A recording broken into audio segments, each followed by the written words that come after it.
தஞ்சாவூர் மாவட்டம் பண்டாரவாடை பகுதியில் குண்டும் குழியுமாக உள்ள தார் சாலையில் வாகன ஓட்டிகள் ஆபத்தான முறையில் பயணம் செய்வதாக பொதுமக்கள் குற்றம் சாட்டியுள்ளனர். மழை நேரங்களில் நடந்து கூட செல்ல முடியாத நிலை ஏற்பட்டுள்ளதாகவும் உடனடியாக சாலைகளை சீரமைக்க வேண்டும் எனவும் அப்பகுதி மக்கள் கோரிக்கை விடுத்தனர். 8000 பேர் வசிக்கக்கூடிய 8000க்கும் மேல மக்கள் தொகை வசிக்கக்கூடிய இந்த கிராமத்துல 80க்கும் மேற்பட்ட சாலைகள்ல இந்த 2 நாள்ல பெஞ்ச மழைக்கே பார்த்தீங்க அப்படின்னு சொன்னா 40க்கும் மேற்பட்ட கிட்டத்தட்ட 50% மேற்பட்ட சாலைகள் தண்ணீரால நிறைஞ்சு வழியுது.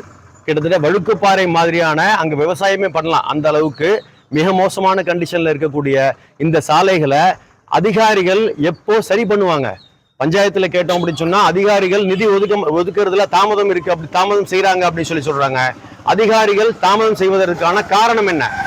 மக்களுக்காக அரசா, அரசுக்காக மக்களா என்பதை நமக்கு செய்திகளை உடனுக்குடனும் துல்லியமாகவும் தெரிந்து கொள்ள சப்ஸ்கிரைப் பண்ணுங்க.